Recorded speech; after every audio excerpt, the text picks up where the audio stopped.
ஆம்பளைக்கு சொர்க்கத்தில் இடமேதும் கிடையாதம்மோ.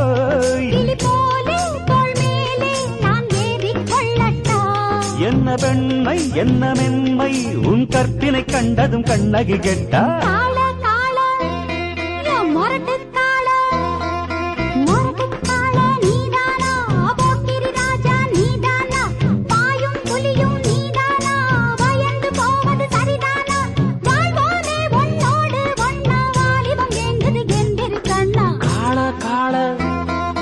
மொரட்டுக்காள மொரட்டுக்காள நான் தாண்டி போக்கிரி ராஜா நான் தாண்டி பாயும் புலியும் நான் தாண்டி பயந்து போக மாட்டேன்.